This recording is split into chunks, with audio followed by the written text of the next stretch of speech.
आसन देखा आज 12 राशि शुभ अशुभ संपर्क में प्रथम तो कालपुरुष प्रथम राशि मेष राशि।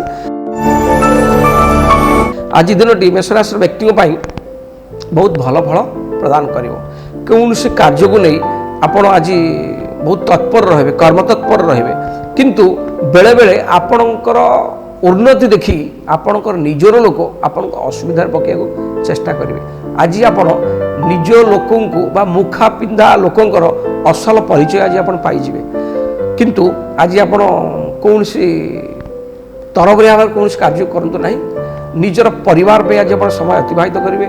नूतन बंधु सहयोग प्राप्त करेंगे। नूतन बंधु परिवार लोक आप आज साहाय्य करेंगे जहाँफल आप आज मन खुशी अनुभव करेंगे। कौन नूतन अलंकार बा नूतन द्रव्य घर उपकरण जिनस आप आज क्रय करेंगे किंतु सामान्य थंडा जनित रोग कफ काश बा छाती जनित रोग देखा दे पारे। एथि शरीर पर जत्नवान रहा दरकार।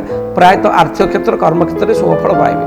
आज दिन टी आहरी सरसुंदर करने शुभफल पाइबा विष्णु सहस्रनाम जप करूँ सबरिष्ट खंडन आहरी शुभफल पाइबे। आसन देखिए वृष राशि। वृष राशि व्यक्ति चंद्रमा तृतीय स्थान थिबारु पराक्रम वृद्धि घटव शत्रु उपर विजय प्राप्त करेंगे। आर्थिक क्षेत्र सामान्य अभिवृद्धि घटव बंधु मित्र माने सहयोग हाथ बढ़ाइबे सहयोग आपण निजर प्रगति को उन्नति को आहरी आगू अग्रसर ने प्रायतः दिन बहुत भल फल प्रदान कर वृष राशि व्यक्ति आहरी शुभफल पाइबापी प्रतिकार स्वरूप माँ लक्ष्मी को दर्शन करूँ। माँ लक्ष्मी को पाखरे निजक समर्पण करूँ। माँ अपार करुणार सबरिष्ट खंडन हम और शुभफल पाइबे। आसन देखा मिथुन राशि।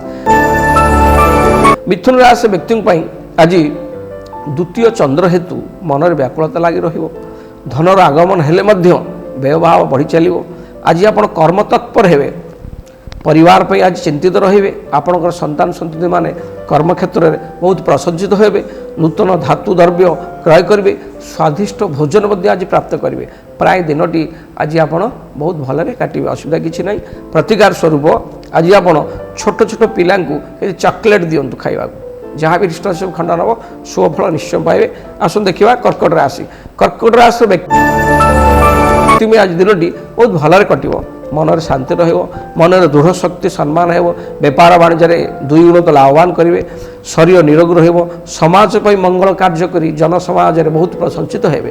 प्रायतः आज दिन बहुत भलरे कटिबो किंतु आज कर्कट राशि घात बार चलुवा हेतु सब कार्य करूँ बुझी विचारी करूँ ताले आप निश्चय सफलता लाभ करेंगे। प्रतिकार स्वरूप निज माँ को सेवा करूँ। निज माँ को पादोची प्रणाम करूँ। माँ को शरीर जत्न नियंतु। माँ कृपा लाभ करूँ एवं निजर ग्राम ठाकुराणी दर्शन करूँ। निश्चय आज दिन बहुत भलरे कटिबो आउरी शुभफल पाइबे।